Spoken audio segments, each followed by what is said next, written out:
چند دنوں بعد شوہر راضی ہو گیا، اس سے خوش رہنے لگا۔ اب شوہر نے کیا کیا؟ اس نے معافی مانگی، کہا کہ میں ہی غلط تھا۔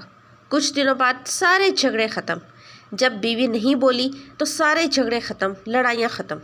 اب شوہر اپنی بیوی سے معافی مانگنے لگا، کہا کہ میں ہی غلط تھا۔ تو اس کا مطلب یہ ہوا کہ اگر دونوں میں سے یعنی میاں اور بیوی میں سے دو جماعتوں میں سے ایک بندہ جب خاموش ہو جائے تو جھگڑا آگے بڑھ ہی نہیں سکتا، لڑائی جھگڑا وہیں پر ختم ہو جاتا ہے۔ حکیم لقمان نے فرمایا، دوسرا گناہ کون سا ہے عورتوں کا؟ وہ یہ کہ بے حیا رہنا، ہر وقت عورت کا بے حیا رہنا، بے پردہ رہنا۔ رسول اکرم صلی اللہ علیہ وآلہ وسلم نے عورتوں سے مخاطب ہوتے ہوئے فرمایا کہ میں نے جہنم میں عورتوں کی تعداد زیادہ دیکھی، عورتوں کو کثیر تعداد میں دیکھا جہنم میں۔ کیوں؟ جب وجہ پوچھی گئی تو رسول کریم صلی اللہ علیہ وآلہ وسلم نے فرمایا کہ شوہر کی ناشکری کی وجہ سے میں نے عورتوں کی تعداد جہنم میں زیادہ دیکھی۔ میری پیاری اسلامی بہنوں، ایک بات یاد رہے کہ جو عورت اپنے شوہر کی غلامی نہیں کرتی تو ایک وقت ایسا آتا ہے اسے ہزاروں کی غلامی کرنی پڑتی ہے۔ کہاں ایک بندہ اور کہاں ہزاروں کی غلامی۔ آج اگر کسی عورت سے، بے پردہ عورت سے پوچھا جائے کہ تو پردہ کیوں نہیں کرتی، تو اپنا جسم کیوں نہیں ڈھانپتی، تو چہرے پر حجاب کیوں نہیں کرتی، تو جواب کیا ملتا ہے؟ لوگوں کی وجہ سے، رشتہ داروں کی وجہ سے۔ تو مطلب یہ ہے کہ اس نے ایک اللہ کی غلامی چھوڑ کر لوگوں کی غلامی شروع کر دی، وہ لوگوں کی غلام بن چکی ہے، لوگوں کی غلامی کرنے لگی ہے۔ تو اسی طرح جو عورت اپنے شوہر کی غلامی نہیں کرتی تو اس کو بعد میں اپنے بڑے بھائی کی غلامی کرنی پڑتی ہے، اس کے بچوں کی غلامی، اس کی بیوی کی غلامی کرنی پڑتی ہے۔ غلامی نہیں کرے گی تو روٹی نہیں ملے گی، اس کے گھر کا نہیں پوچھے گی تو روٹی نہیں ملے گی، واش روم صاف نہیں کرے گی تو روٹی نہیں ملے گی۔ تو کہا اس نے ایک شوہر کی غلامی نہیں کی، نافرمانی کی، شوہر کی غلامی نہیں کی تو اسے ہزاروں کی غلامی کرنی پڑی، بہن بھائیوں کی، اس کے بچوں کی، ان کی بیویوں کی۔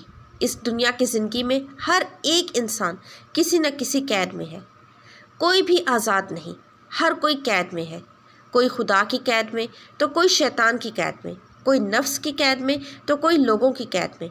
اب یہ آپ پر ڈپینڈ کرتا ہے کہ آپ رحمان کی غلامی کریں یا شیطان کی، حیا کی کریں یا بے حیائی کی۔ حیا کی بات آئی تو یہاں پر مجھے ایک چھوٹا سا واقعہ یاد آ گیا۔ مدینے کی عورتوں میں بحث چھڑی، عورتیں آپس میں بحث کرنے لگیں کہ عورت کا اصلی زیور کیا ہے۔ کسی نے کہا کہ عورت کے ہاتھ خالی نہیں ہونے چاہیے، کسی نے کہا عورت کے ناک خالی نہیں ہونے چاہیے، کسی نے کہا عورت کے کان خالی نہیں ہونے چاہیے، تو کسی نے کہا کہ عورت کا گلا خالی نہیں ہونا چاہیے۔ عورت کے گلے میں زیور وہی اچھا ہے، عورت کے ہاتھوں میں زیور ہونا چاہیے، عورت کے ناک میں، عورت کے کان میں۔ یہی بحث بڑھتی گئی اور بات لڑائی جھگڑے تک پہنچی۔ ان میں ایک عورت بیٹھی تھی، اس عورت نے کہا جھگڑتے کیوں ہو؟ ایسا کرتے ہیں سیدہ فاطمہ الزہرا کے پاس چلے جاتے ہیں۔ تو وہ عورتیں اٹھیں، سیدہ فاطمہ الزہرا کے پاس گئیں، جا کر کہنے لگیں ہم نے ایک سوال کیا تھا کہ عورت کا اصلی زیور کیا ہے، تو یہ کہتی ہیں ہاتھ خالی نہیں ہونے چاہیے، یہ کہتی ہیں ناک خالی نہیں ہونی چاہیے، یہ کہتی ہیں کان خالی نہیں ہونے چاہیے، یہ کہتی ہیں گلا خالی نہیں ہونی چاہیے، یہی زیور ہے۔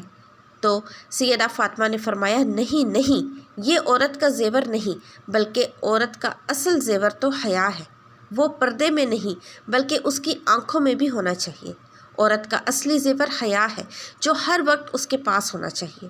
عورت حیا میں، پردے میں ہی پیاری لگتی ہے، وہ پردے میں زیادہ کسی چیز سے زیادہ خوبصورت نہیں لگتی۔ تو فرمایا تیسرا گناہ عورت کا بے نمازی ہونا۔ بے نمازی عورت ہر وقت بے سکون رہتی ہے، اس کے گھر پریشانی کی دلدل میں پھنس جاتا ہے، وہ ہر وقت خود بھی پریشان رہتی ہے، گھر والے بھی پریشان رہتے ہیں۔ ایک عورت عالم دین کے پاس گئی، جا کر عرض گزار ہوئی مولانا صاحب میں ایسا کیا کروں کہ میرے بچے فجر کی نماز پڑھنے لگ جائیں، میں ان کو کیسے اٹھاؤں، وہ اٹھتے ہی نہیں ہیں۔ تو مولانا صاحب نے بڑی پیاری بات کی، کہا اگر تیرے گھر میں آگ لگ جائے تو اپنے بچوں کو کیسے اٹھائے گی؟ کہا تو جلدی جلدی اٹھاؤں گی، ان کو بچا لوں گی۔ کہا اگر وہ سو رہے ہوں، اٹھتے ہی نہ ہوں تو اس نے کہا گھسیٹ گھسیٹ کر ان کو اٹھاؤں گی، ان کو گھر سے باہر لے جاؤں گی تاکہ وہ جل نہ جائے۔ تو مولانا صاحب نے کہا تو دنیا کی آگ سے تو بچوں کو اٹھانے کے لیے اتنا کچھ کر سکتی ہے، تو آخرت کی آگ سے بچانے کے لیے کیوں نہیں کر سکتی؟ کیا تو نہیں چاہتی کہ تیرے بچے جہنم کی آگ میں نہ جلیں؟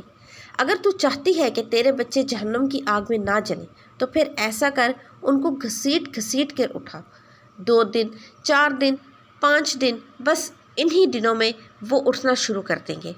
تو یہ گناہ عورت کے ایسے ہیں جن کی وجہ سے گھر میں پریشانیاں آتی ہیں، بے چینی، بے قراری، ہر وقت ہر فرد جو ہے گھر کا پریشان رہتا ہے۔ محترم ناظرین، میں دعا کرتی ہوں کہ اللہ تعالیٰ آپ سب کو اور مجھے ان گناہوں سے بچنے کی توفیق عطا فرمائے۔ اللہ تعالیٰ ہمیں نیک کام کرنے کی توفیق عطا فرمائے، آمین ثم آمین۔ محترم ناظرین، کامنٹ سیکشن میں اللہ کے 99 ناموں میں سے کوئی بھی ایک نام ضرور ٹائپ کیجیے گا، ویڈیو کو لائک اور چینل کو سبسکرائب کر کے جائیے گا۔ ملتے ہیں نئی ویڈیو میں، اللہ حافظ۔